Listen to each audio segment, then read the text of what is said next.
Labor Day. In some countries, they call it Labor Day. Here in the UK, we call it May Day.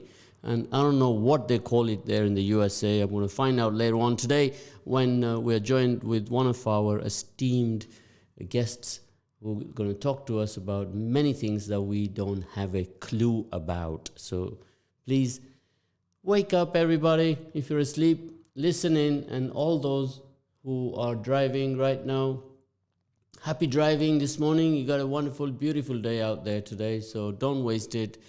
Get ready for the whole day's action. Of course, we've had a wonderful week this week. We met some very, very good people this week. You know, we had two wonderful politicians. Well, we call them the future. We call them the future because they're just embarking on their political career. And of course, they were asked many, many decent, valid questions. They were asked about the Swift generation, and of course they didn't have a clue. I didn't have a clue. What is the Swift generation all about? So if any of you grasp that particular program and you know what the Swift generation is all about, then I want you to text me right away on 077 488 55055, and you can talk to us. And even you can talk to us if you want. You want to telephone if you're energetic like I am this morning on 011 648 22086. You can send us a text message or WhatsApp message, or you can telephone us. And of course, the Swift generation is very, very, very prevalent throughout the world right now. And the politicians are not connecting with the younger generation like they should do.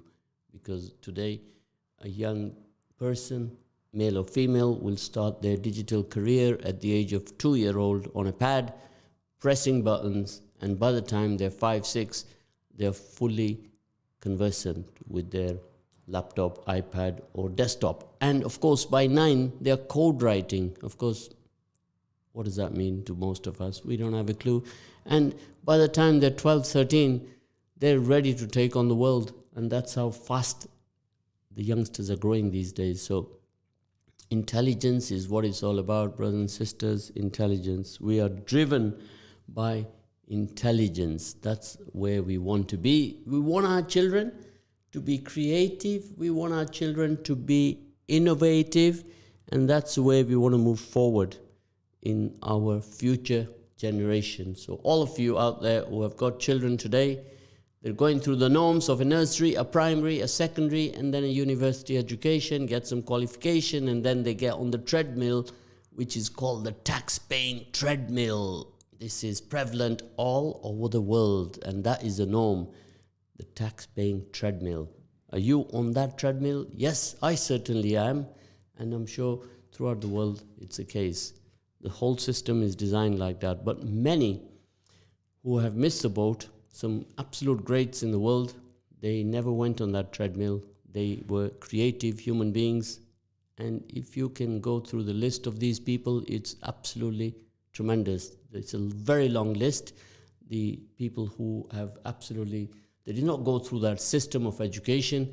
They were called dropouts. And I don't want to go through the names because most of you know about these names. And that's common news. Every day you hear about them. You hear about these very, very successful people in the medicine field, people like Einstein and so many other people like that. They were geniuses and they made it. But that is a handful of people, a percentage that have been very successful. So today, what are we going to talk about? Every week, we talk about one subject, and that is COVID. This is COVID has taken over our lives for the 1 year, over a year now, we almost to 2 months, 1 year and 2 months. It's absolutely reshaped the way we think. It's absolutely defined our well-being, and COVID has decimated many, many lives throughout the world. And today, we're going to be discussing the effects of COVID across the globe and how COVID has impacted lives across the globe, especially currently, right now, the atrocities that we are seeing inflicted by the Indian variant in India. Mainly, it's in the northern part of India, which is called around Delhi, Punjab. And we've seen some horrific scenes there that have never been seen before anywhere in the world. and we shall be discussing how this Indian variant, the mutation, how it happens, and you're welcome to call in and ask questions or even send us a text, because a worrying factor for us is that we have 3 cases in Leicester that have been discovered. In the city of Leicester, 3 cases have been discovered, and we really need to get to the bottom of this and what the impact can be to any of us in the UK. So, of course, we have many rules, border controls, we have quarantine, and still we are having this problem. So we need to get to the bottom of that, the travel impact, what is going on. We're all scratching our heads, and here we are, don't have a clue what's going on. So today, I'm going to welcome our guest, Dr. Saima Anis. And Dr. Saima, can you hear me? Yes, loud and clear, Zed. Assalamu alaikum, everyone. Wa alaikum salam from all of us here at Radio Ramadan. It's a pleasure to have you this morning. Of course, you do sound more energetic and more lively than me. MashaAllah. Thank you. I think that would be the after effects of a wholesome seri. Of course. And that is the secret, I think, food. That's what it's all about. And here, I got to learn a few tricks from you, Dr. Saima. How to be energetic, lively, and full of positivity in the mornings. Right? Very kind of you to say that. So, go ahead. What are your audiences thinking today about COVID, and what questions do they have? What questions do you have in particular? Because I have some news. Well, I'm going to start with your news, and then I'm going to run through some messages that have come to me over the last couple of days about the Indian variant, and we can discuss them as you see fit, because you are the boss on these subjects, not me.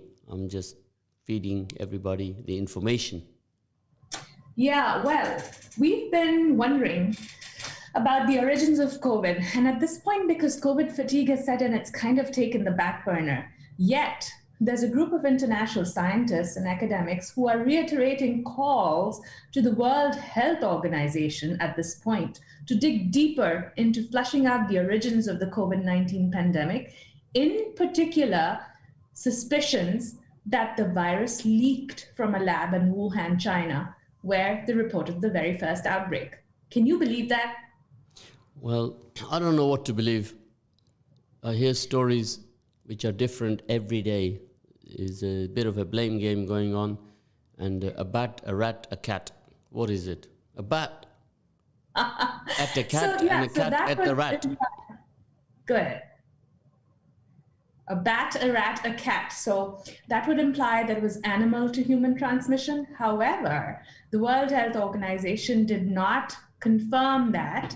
And at least the intelligence in the USA is trying to have experts write a letter to the World Health Organization in which about 24 scientists and academics that are organized by a think tank in DC are trying to figure out and asking the World Health to get to the bottom of the investigation. So apparently the investigation that was carried out earlier was unsatisfactory. So now they're saying, let's look at it again and let's see if in case it was a lab leak. Of course, now we're back to square one, aren't we? Because that was the initial thought at that time, and they transferred it to the bat, the cat, and the rat, and now they're back down to the laboratory. So we always suspected, or many people suspected, that it was a man-made virus with experimental. So no doubt, always we find out when it's much too late, and a generation has passed by, and then the previous generation, they don't know, and the new generation don't know. Often I hear, I wasn't born then.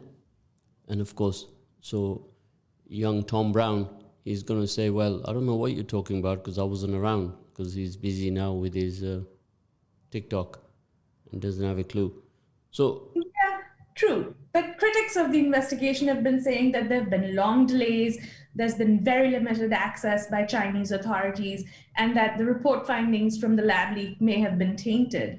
So there are a lot of shared concerns to complete that investigation, to find out where the original data and the samples are, and to put it down in writing and actually make it a transparent process. So we may have started with a lab leak, but really the focus was on the bat and the cat and the rat, not really, but the bat that was in the wet markets in Wuhan. But have you noticed how the media has gone sort of quiet on the Chinese end at this point? Of course I have. I mean, right now, my focus and everybody's focus, we've had a lot of people that we know, friends of friends, who have lost their lives, and the focus is all on that, where we are. And right now, everybody's just concerned about the loss of lives, and we must not get complacent on this. We're not out of the water yet. This is a new norm, Dr. Saima. Correct. It is the new norm. And we have to deal with this. So obviously we keep it on the back burner as to what happened, how it happened. It's going to be part of our history. And almost like you could say, almost like a world war, isn't it? So, the eye that your earlier point, Zed, you were talking about how digitization is the way of the future. I also believe with this pandemic, what we're seeing is biological incidences are also a reactionary measure to the future. Not just reactionary, but preventive measures related to biological and infectious disease is also our future. Because it's becoming evident that it impacts economies, culture, society in such vast measure. Therefore, digitization is something that will help along, but it's not number one as it was purported to be, say, pre-pandemic. That's right, yeah. Of course, what I see happening is that the people, the ordinary people like you and I, and the people on the street, they're constantly fed with this IDI -10-T. Now, this is how we are treated, and they're not allowing us to go past that system of IDI -10-T, and nobody has a clue what that means. And of course, I'll let you work it out because you are better than I am.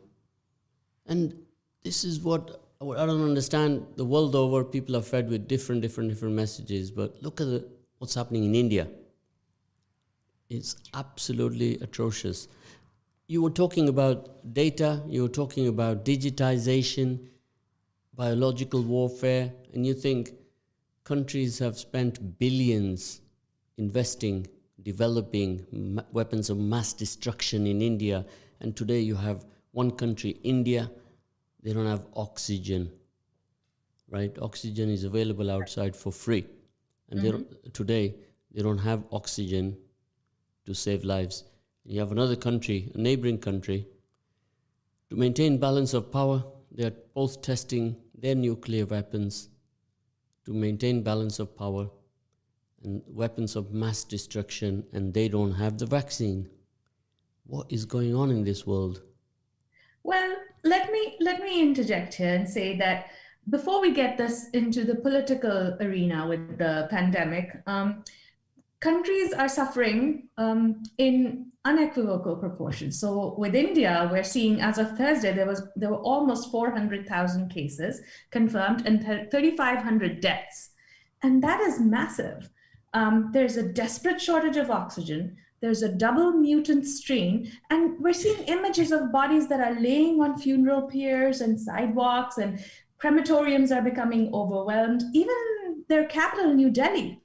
And they're saying that by the end of this pandemic, it's very likely that the virus will have jumped from human populations into animals also. Where and which country that process starts, that remains unknown just yet. But there's an entirely mundane cause which people overlook. And this is something that's been brought up in the UK incessantly, and it's making the news right now, which is the disparity between human populations, between ethnic groups. Who does it affect? And that comes from the fact that in places like India, where there's a boost of population, places are overly populated, people live in close quarters. Similarly, in the UK, people and cultures and ethnicities living in close quarters have a higher risk and higher incidence of the disease. Have you noticed that about what's going on in the UK and India? Well, it's shocking because what I'm beginning to ask myself is that, is the virus racist? This is a question I want to ask you. Racist. It's our attitudes and our practices that might be culturally subscribed to that specific social norm. So say, for instance, in India, there is poverty, we all know that, and people tend to congregate. There's a multi-generational system of household setup in which you have the paternal and maternal grandparents, you have the mom and dad, you have the children, and so everybody lives in close quarters. Perhaps not always, but in a lot of cases, what happens is that one person gets it, and that person exposes it to the others. And with the age factor with this virus, we're seeing that it affects the elderly, the immune compromised, those who are already sick, and that's usually seen in the older populations as well. So that plays a very big role in its transmissibility and the rate of infectivity, which is how quickly it goes from one person to another and how terribly it infects. Now, the more robust a virus's activity is from person to person, the more chances it has to mutate, which means it changes its structure so that it becomes more virulent, it becomes more dangerous. That in itself is one phenomena that's happening in India right now. So explain to us, what does it mean when they say it's the Indian variant and the mutation is multiplied by 3?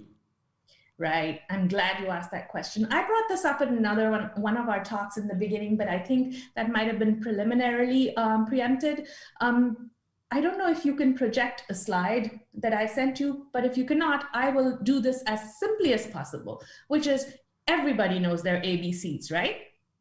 I think so, but I'm going to ask our controller can project the slide, and he's going to do that right away.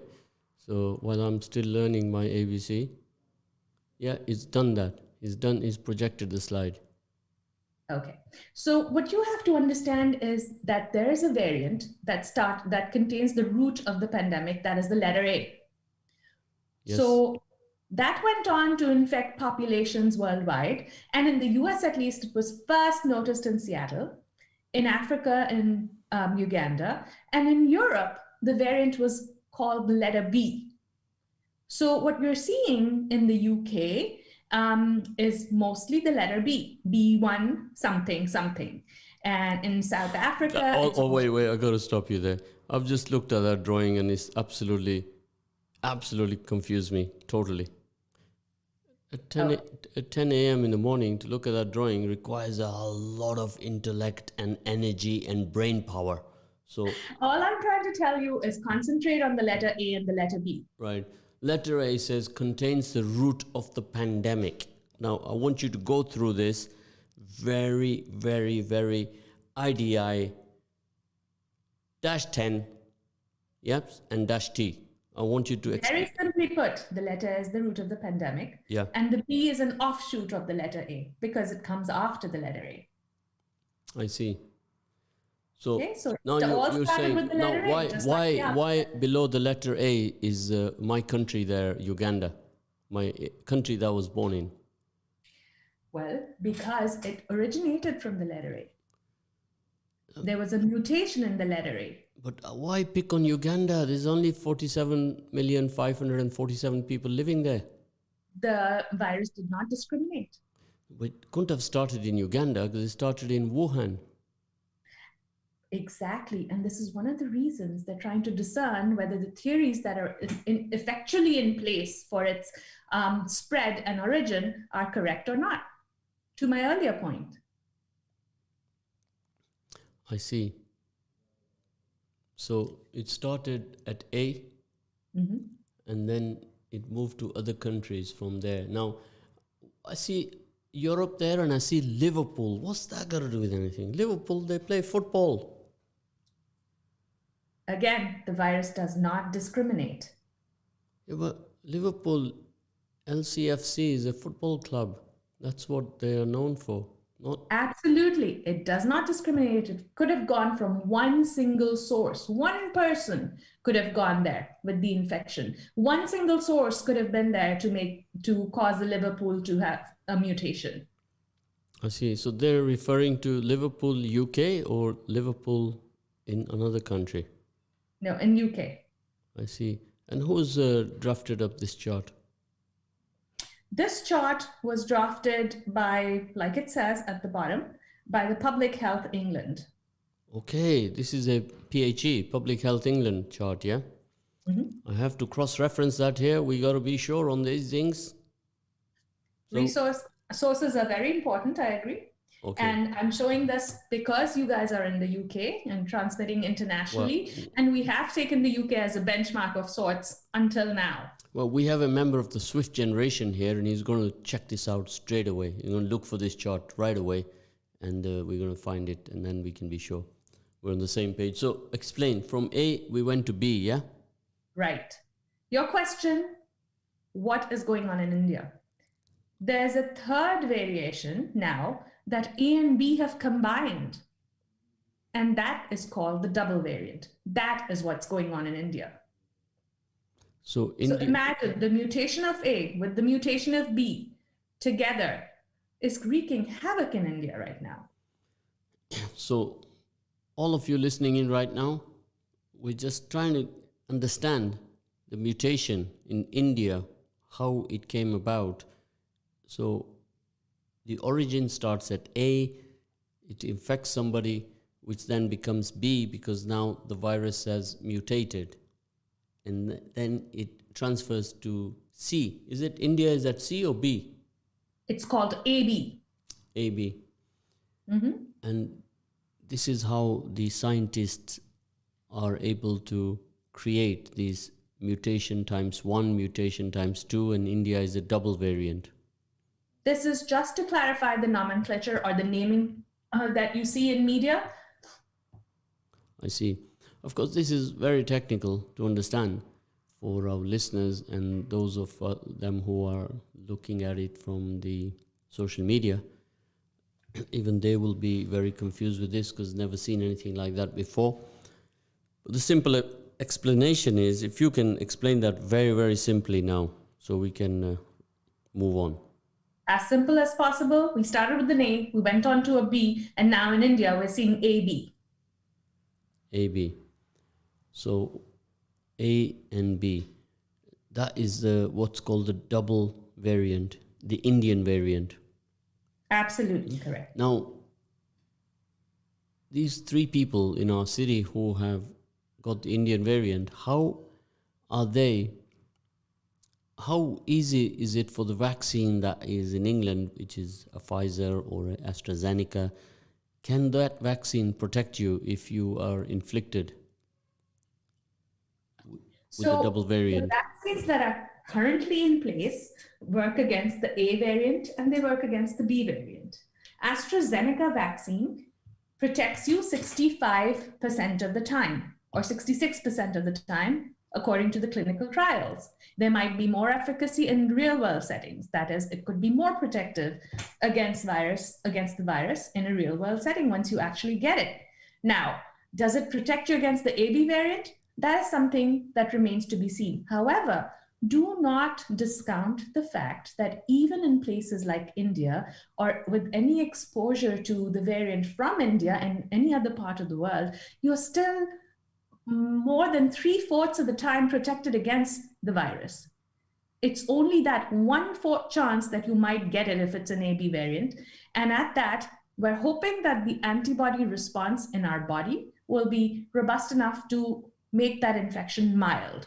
So vaccinations such as AstraZeneca may be able to protect us. It's yet unclear, but it will become clearer. However, it will definitely protect us from the ones that are going around commonly in the UK and the rest of the world.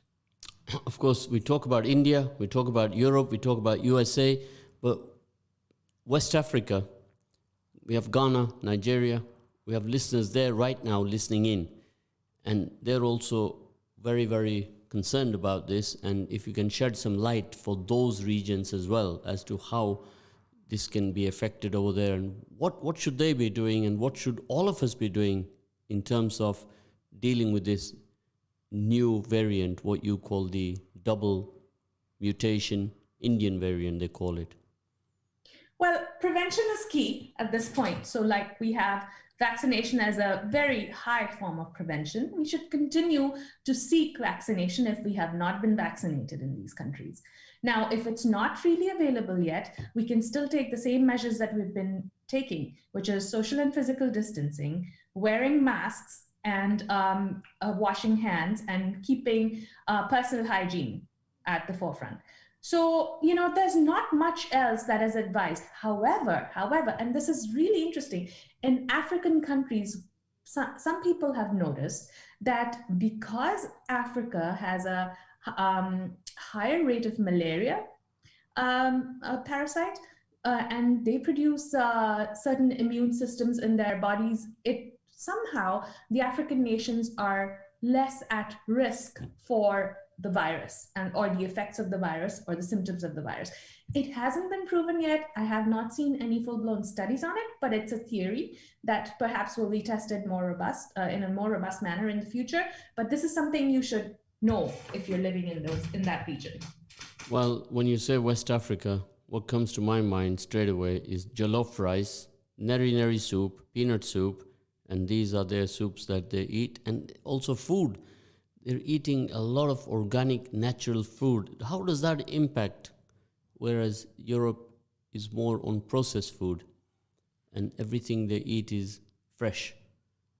Of course, the more organic, the more wholesome your diet and lifestyle are, that goes to say, you're already giving yourself an immunity boost right there. So never to discount that, and keep up better eating and nutrition and sleep and health and well-being, exercise. All those things add up. Now, so we're in the month of Ramadan. Now, at this time, the body is detoxifying. I would say that our immune levels drop tremendously, don't they? Because we have no food, we're drinking water, lots of water. And would you say that it is more dangerous at this time, and we have to be extra careful? Actually, the detox process in our body is protective. So you'd be surprised at the benefits of fasting and detoxing. I mean, for one, and personal anecdote, I try to keep my diet to a minimally processed state, and sort of like to detox on a daily basis, not with anything in particular, but just clean eating, as they say out in the Western world. And what does clean eating mean? It just means you eat fresh, raw, and a small amount of high caloric content proteins, such as meats and chicken and fish and all that. So and lentils, which are the poor man's meat. So eat as healthily as possible. Exercise, detox, fasting is not going to render you less immune, but more immune to the virus. So if somebody eats a lot of meat, do they have a better immune system or worse immune system against somebody who eats a lot of lentils, dal? Here's a rule of thumb for meat. You should consume as much meat as the size of your fist. As much meat as the size of your fist. I'm just looking at my fist right now, so... Which is almost close to the size of your heart.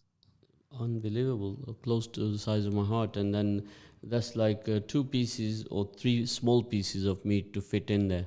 And that's a limitation, is it? It's not much of a limitation. I think it's plenty. Unless you're a big carnivore. In which case, the advice is to mix it up. So you're saying maybe I can squeeze 3 pieces of lamb or mutton or chicken, and but the chicken they serve here in the shops is huge pieces, like the lemon chicken we had yesterday. The pieces were, they literally just give us the whole chicken, put it in a packaging and sent it to us for iftar. Yeah, off topic, but definitely the portion sizes that are offered to us at restaurants and outdoor eating places are larger than what our body requires. So you should exercise, some moderation in what you consume in So the we proportions and the sizes of the like you just food. gave me a little reminder, a slap on the wrist to say off topic. Thank you very much for that, because that's something what I do all the time here when the guests come in and they go off topic and I have to bring them back in. So we are now, again, we were talking about West Africa and East Africa and how the impact of COVID has absolutely decimated their economies, because these are countries that are already in huge debt and they're surviving on debt for how many years? 50 years. So I missed we're going to come back to you after the second session. Thank you very much.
to be around each other, and keep the mask on. For instance, the youngest of the lot that have not been covered by vaccination at this point should continue to wear a mask, and therefore it behooves the older people also to wear a mask around them, and keep at least 3 to 6 feet distance at all times. Absolutely. We cannot emphasize enough every day that don't ignore that just because you got a vaccine on that you're going to say, well, I don't need a mask.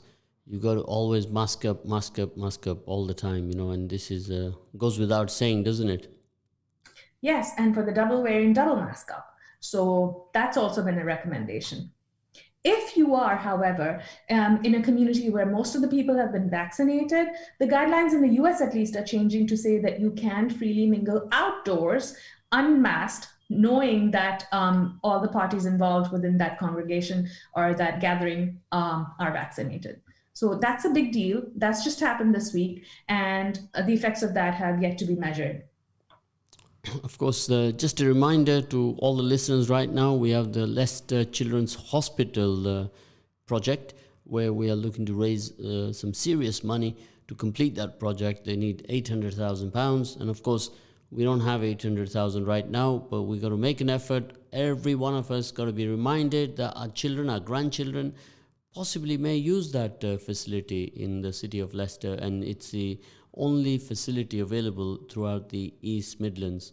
So let's all please get involved with that, and not to forget. So I have to give you a reminder. Today is a Saturday. It's a day of reminder for all these wonderful projects that are taking place. So we're now going to move on to a very important part of the program where a lot of people have been asking about travel. So Dr. Saima, if you can touch upon the travel guidelines and what precautions we must all take. Absolutely. So maybe you've noticed it, but have you noticed that travel sort of is slowly changing? If you haven't traveled at all, you should know that it is changing. And if you have traveled, you've noticed it for yourself. So if you want by the numbers answer, travelers kind of remain reluctant to travel at this time in the pandemic until it's subsided, and it hasn't, But there's so much fatigue that's set in that people want to get away. They want to get out. They want to get away from routine. And what's being noticed is they don't want to just get away for shorter times. They want to extend travel to a longer period and remain, because the quarantine and precautionary measures upon starting travel and the end of concluding travel have been in place, which is you should test with the PCR before you get on a plane, for instance. You should test with the PCR after you get off a plane, for instance. And these are different for different regions. So, you can look for yourself for other things, like at airport terminals and hotel lobbies, and, masks are all around, latex gloves people are wearing. So all that is continuing. But even in destinations where mask wearing, vaccination is very widespread, you see that people are wearing masks, they're socially distancing, they're sanitizing, and that's the norm as well. So what should you do about travel? How should you think about it when you hit the road this summer? Are you going to be able to hit the road? It's going to feel a lot safer. There's vaccine confidence. Needless to say, there's a group for vaccine hesitancy, but there is vaccine confidence. But you should always be careful.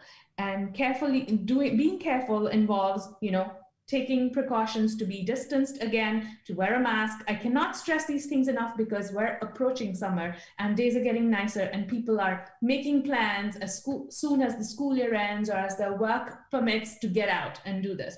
So definitely make sure that you do everything you do with traveling safely and reliably.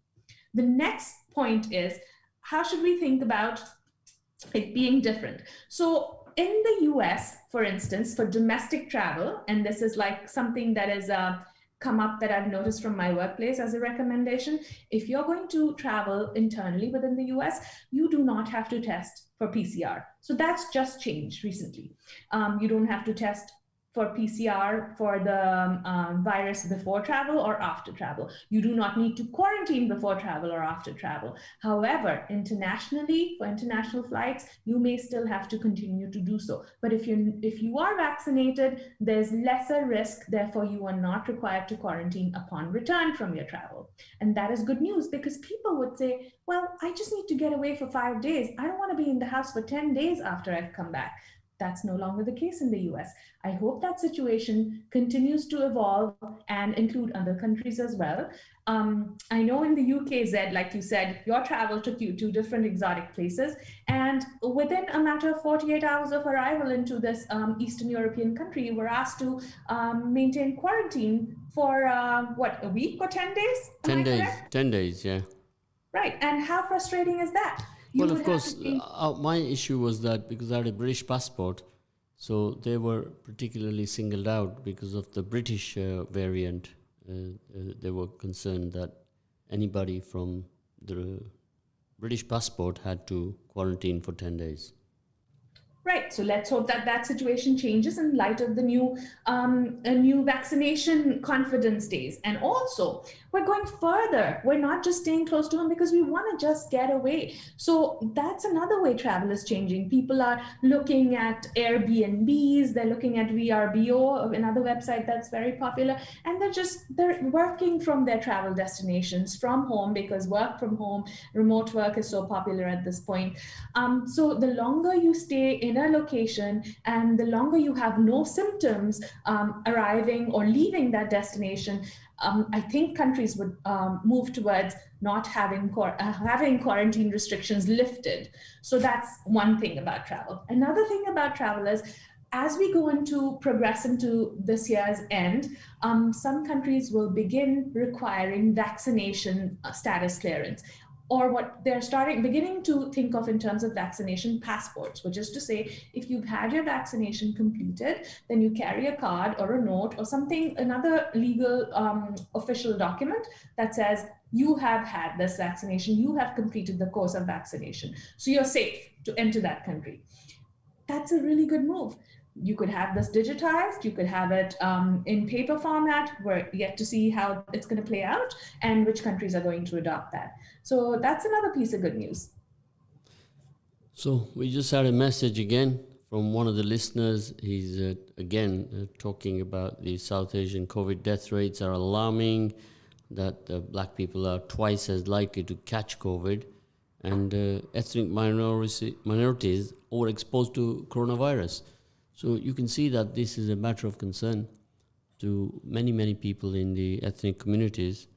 So nobody's ever experienced anything like that. In the first wave of the pandemic from, I think, last year, February, nearly every ethnic minority group in the UK had a higher relative risk for testing positive.